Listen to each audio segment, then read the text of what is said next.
Hello বন্ধুরা, welcome to lunch series, যেখানে আমি বিভিন্ন রকমের সুস্বাদু বাঙালি দুপুরের খাবার বানিয়ে দেখাবো খুবই কম সময়ের মধ্যে।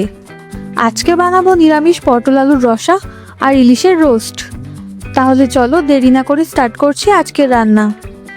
সবার ফার্স্টে পটলের রেসিপিটা বানাচ্ছি, তাই পটল থেকে খোসা ছাড়িয়ে নিচ্ছি। আর এখানে আমি পটলগুলো দুটো ভাগ করে কাটছি, খুব একটা ছোট সাইজ কাটছি না। তোমরা যেরকম পরিমাণে বানাবে সেই মতো পটল নিও। আর অল্প আলুও দেব, তাই এরপর আলুগুলো থেকে খোসা ছাড়িয়ে নিচ্ছি, কিন্তু আলুর পরিমাণ কমই দেব, তাই খুব বেশি আলু কাটছি না, পটলের পরিমাণটাই বেশি রাখছি।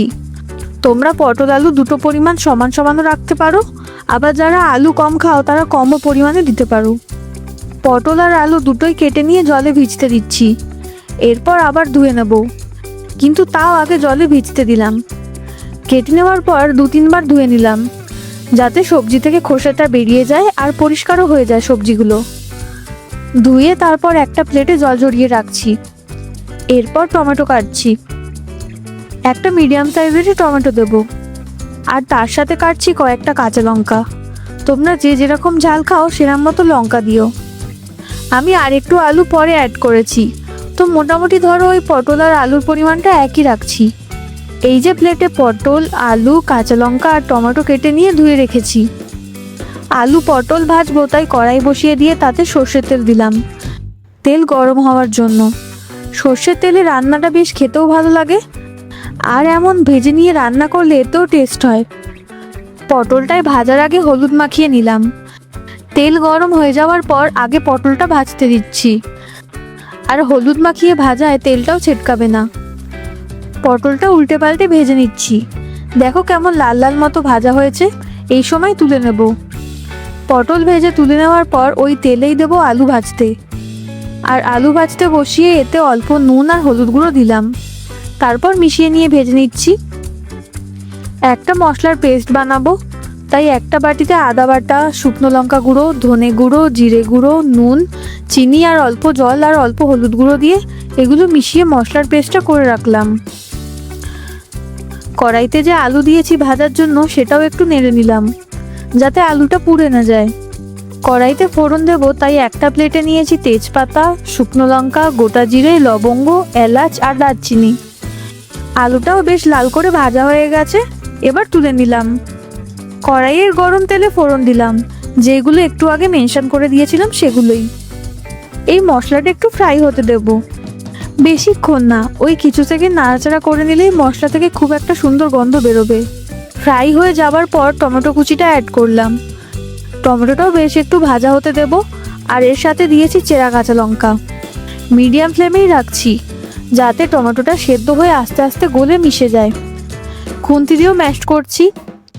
1 থেকে 2 মিনিট এটা এরকমই ভাজবো।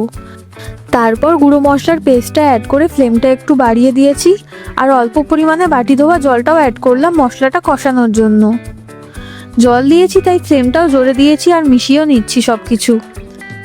ঝোলটা ফুটতে দিলাম। এই পটল আলুর রসাটায় অল্প পরিমাণে পনির দেব। পনিরটা গ্রেটারে ঘষে দিচ্ছি, এই যে এই মাপটাই দেব।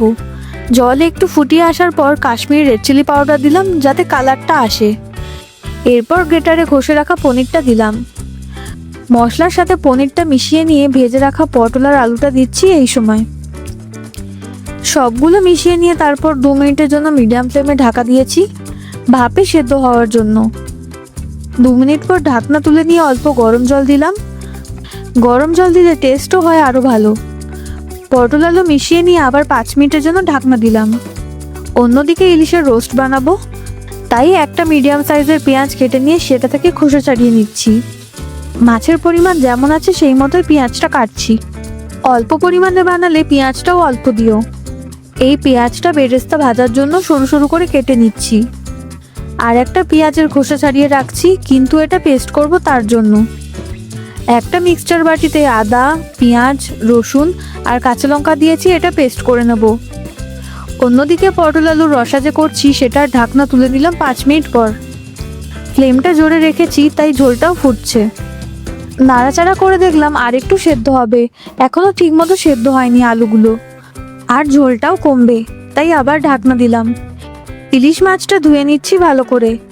মাছ ধুয়ে নিয়ে একদম জল ফেলে দিয়ে তারপর আদা, রসুন, পেঁয়াজ, কাঁচা লঙ্কার যে পেস্টটা করেছিলাম সেটা দিচ্ছি। তার সাথে গোলমরিচ গুঁড়ো, কাশ্মীরি রেড চিলি পাউডার, নুন, বেসন, টক দই আর অল্প চিনি দিচ্ছি মাছটা ম্যারিনেট করার জন্য। মাছ ভালো করে ম্যারিনেট করে 5 মিনিটের জন্য রেখে দেবো। পটলের রসা থেকে ঢাকনা তুলে নিয়েছি আর সব সেদ্ধও হয়ে গেছে এই সময়। ঝোলটাও কমে গেছে। এখন যেমন ঝোল রয়েছে এই সময় নামিয়ে নেব, কারণ ঠান্ডা হয়ে যাওয়ার পর ঝোলটা আরও শুকিয়ে যাবে।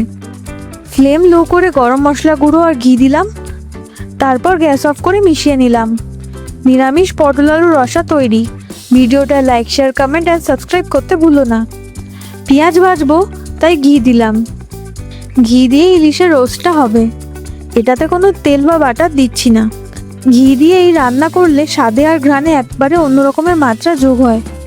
ঘি গরম হয়ে যাওয়ার পর সরু করে কেটে রাখা পেঁয়াজগুলো প্রথমে ভেজে নিচ্ছি। পেঁয়াজটা লাল করেই ভাজবো। পেঁয়াজটা যখন এমন লালচে কালার হবে তখনই তুলে নিলাম।